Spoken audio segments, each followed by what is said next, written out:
Southern area of Africa is more developed than Western area of Africa, and I'm going to give you some facts to back this up. And this video is for education only. It's not a rivalry between the Southern area of Africa and Western area of Africa. My analysis is going to be based on this country from Southern area of Africa, and for West African area, my analysis will be based on these countries. I really want to hear your thought on one particular information that I'm going to share further on in the video. There are a number of metrics I want to look at in terms of Southern area and Western area of Africa, and majority of these are based on average. The first one has to do with density, population density. This simply has to do with the number of people in the particular location compared to the land area. So, based on average of countries in West African area and Southern area of Africa, their population density per kilometer square.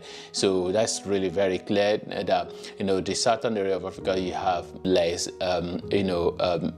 people per kilometer square. The next metric I want to look at is GDP, and it's not just the GDP but the GDP per capita. And GDP per capita is when population has been put into consideration, just like population density as well. So population has been put into consideration. So in terms of the economic activity going on in a particular area, so a particular country, in most cases. So all the countries, the average of Southern and Western area of Africa. So you can clearly see that the Southern area of Africa definitely do a lot better in terms of GDP per capita.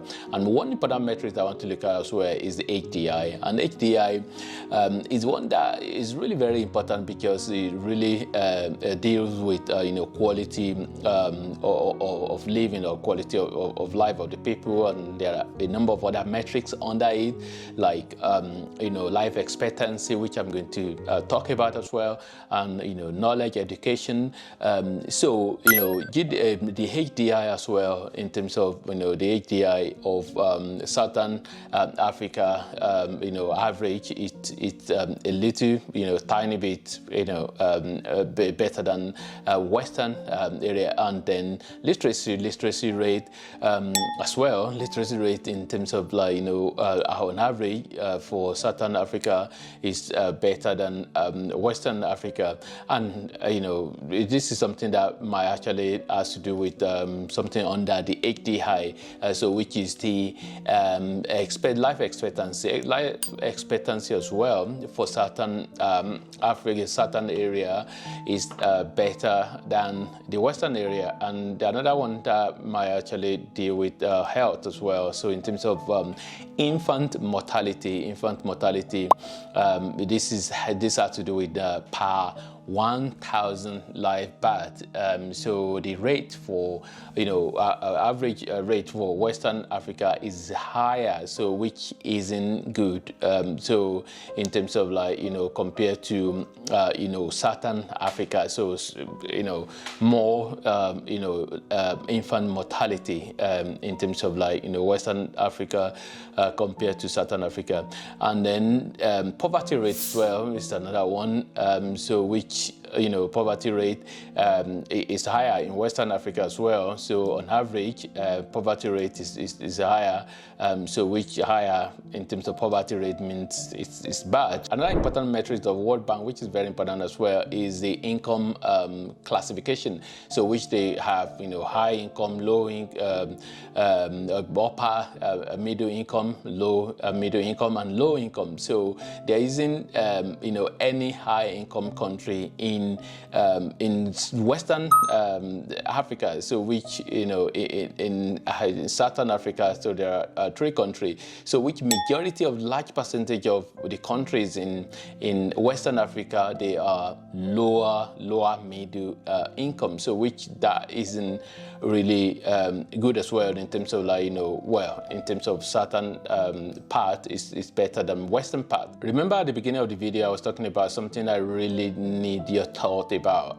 This is one. So colonization. Colonization, in terms of the whole of Africa, were colonized apart from Ethiopia, so which was occupied for a few years, was never officially colonized, and Liberia, which was established for free slaves, an area carved out to bring free slaves back into Africa.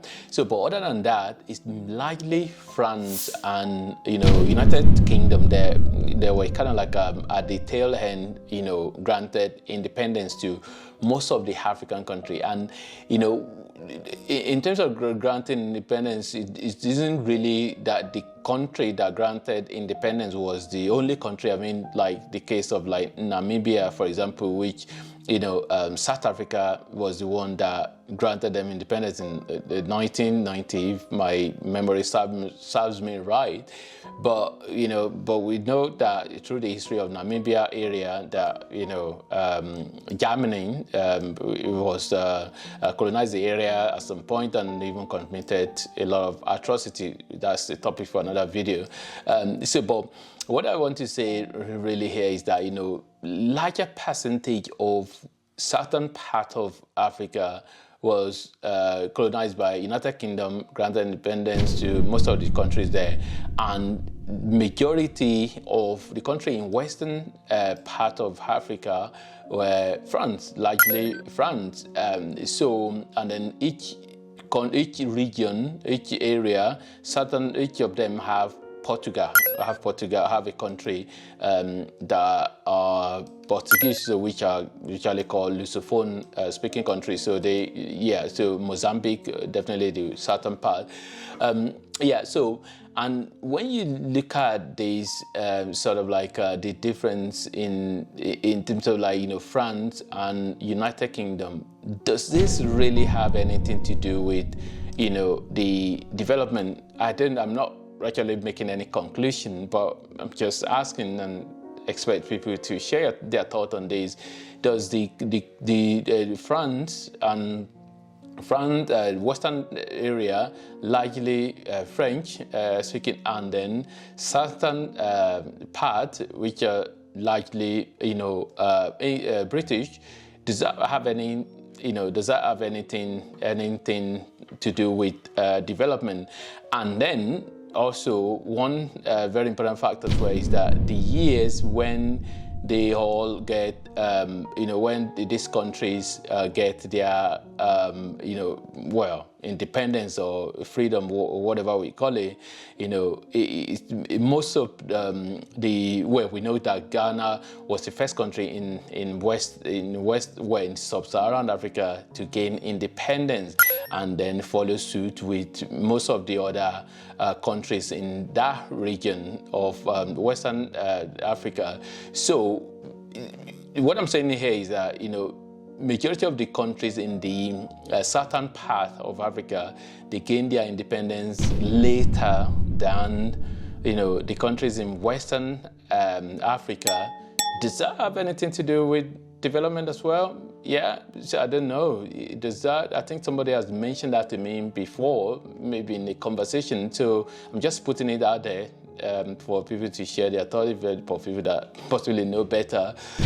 So the fact that majority of the countries in southern part of Africa, they got their independence later, does that have anything to do with the development? But having said that, it's still up to the politicians, well, not just politicians, everybody really, but I'm just talking about the policy makers. It's really mainly up to the policy makers in Africa, the government, to not just be stealing all the money, to stop the corruption, and just improve the quality of life of people, and just make things better. And for South African area as well, even though maybe likely more developed based on facts and figures, but there is also the the divide of white and black in Southern Africa. So except if I'm wrong, somebody can leave a comment and let me know. But there's a documentary I watched recently actually on DW, so which is on YouTube as well, that actually, look into the difference in, the quality of life of, the Germans, descendants of Germans in Namibia, and, the real Africans in Namibia. So, which, that as well. So you might find a place, the stats might be looking at it as everything as overall, but when you look at it really, really critically in terms of the real, Africans that live in those regions, do they have the same level of quality of life as the white Africans there, or whatever they might be called, whether they identify themselves as white Africa or whether they identify themselves as just African. But anyway, so there you go. Leave your thoughts on this video and let me know what you think. And thanks for watching, and God bless.